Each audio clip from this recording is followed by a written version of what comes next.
but you didn't identify. And type 3 is when you ask a stupid question.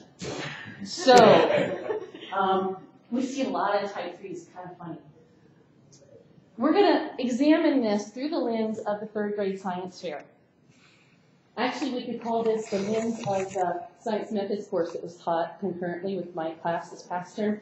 I got to smell these bad questions for a good 8 weeks growing in the back of my room. If you've ever judged a science fair, how many of you are just science fair judges? You've seen all of these, have you not? And you cringe each time, but you can't exactly figure out what it is about the question that really, really bothers you. What we've done is we've come up with equivalents in the AER world. And if we step on your toes when we say this, I don't know what to say about that. But it might happen. All right. The equivalent of, if I put, the reason I put Winchell in parentheses here is because he's the one who kind of called this out in one of his papers. He's a professor at the University of Washington. If you're interested in inquiry, you should really, really read some of his stuff because he's nailing it. He noticed that he had a lot of pre-service teachers doing this project, and it drove him to insanity. We'll talk about this in a minute. The equivalent in the AER would be, will my students learn better if I play music when we walk in the classroom? Now, if you knew anything about student learning and music, that could actually be a really good question. But what do you think the odds are that the person who's asking this question knows anything about brain theory and music and different kinds of music and what kind of music helps students learn? No. They're guessing. What will happen if I put my plants in a dark closet? What will happen if I starve my students, basically? Active engagement versus nothing. It's the equivalent of putting students in a dark closet. If didn't work for the Texas Tech football coach either. No. Yeah. So there's always one. Skip ahead. If I put the corn plants in she's in the front row, you know. I've got permanently affixed chairs in my lecture halls. Does that impede learning? The Mountain Dew versus the Barks versus the Coca-Cola versus the Diet Pepsi poured on the 4 marigolds in the back of my classroom. Sort of like, do summer RUs improve retention in STEM? And I know you're thinking, that's a good question. And I'll tell you why it's not in there. And then there's course 5. If I give Spot the biscuit, if I give him the cheese, what makes him roll over better? It's a little bit like which breed. She likes that. She's actually, you're probably working on that one, right? Yeah, it's okay if you are. It is totally okay if you are doing any of these things in the privacy of your own classroom. In fact, if you are teaching, you should be doing some kind of research on your own students to make your own practice better. That doesn't mean it's good research for the rest of the world to enjoy. And here's why. If I put household cleaners on plants, what happens to them? If I start music at the beginning of class, what happens? Is atheoretical. The person who's doing the research has no way of connecting that question with the rest of the world. It's a disembodied, decontextualized question. And Winchell is the one who called this atheoretical piece out. He says the #1 problem with bad research is that it doesn't connect to the larger world. So you've got this kid pouring all kinds of household chemicals on top of their plants. And they go, wow, the ammonia ones grow really well. Oh, I didn't expect that. And they move on without realizing that plants need nitrogen and there's a lot of nitrogen and this is all good stuff. It's decontextualized. So that's not good stuff. This one, we already knew the answer to that question. We've got 100 years plus of research that answers this question. It's done. So quit beating the horse. Anybody know this one?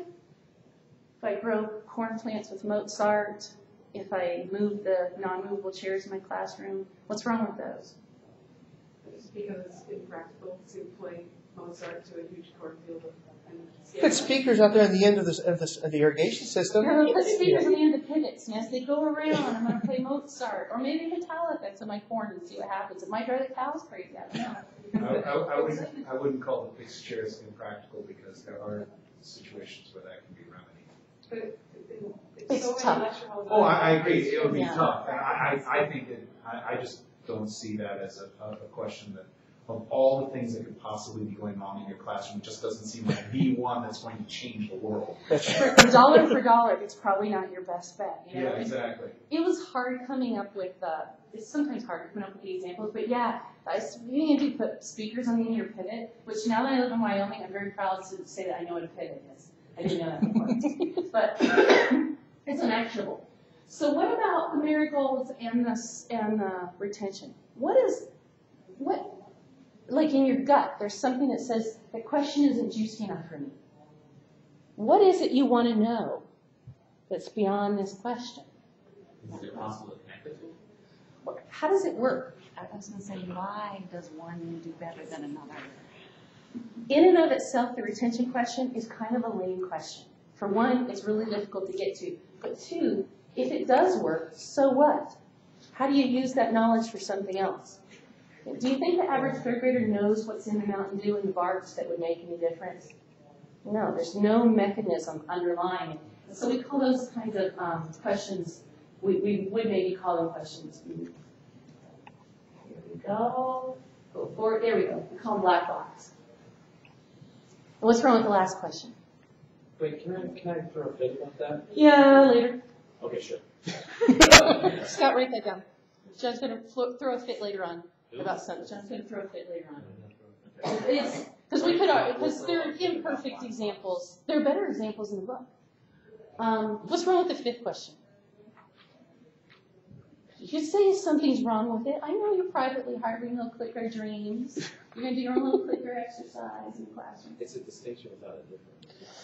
How you use the tricks is more important than the train you use. So how you use the clicker is more important than the brain. If I had chocolate, that table would definitely They're get much chocolate. smarter than we are. Actually, this maybe sounds mean, but no. No one cares but you. I mean, it's probably really important in your world, but in terms of making a contribution to the literature, the problem with the clicker question is that clickers change so fast and textbooks change so fast. Who cares? It's what you do with the clicker that matters, right? How you incorporate it, how you create classroom culture. These are interesting questions. Which clicker goes to your textbook is not an interesting question to anyone other than your textbook publisher. And I don't even know if people are using their phones now, right? Instead of clickers, like in the football game. So there are several types of type 3 questions, and you don't want to be guilty of doing any of them because these aren't really, really rich uses of your resources or your life. And they're probably not going to be published. No. So here's your first task, post chart filling out. Look back at the paper that you were examining before and call it out. Right? Is it guilty of one of the type 3 errors?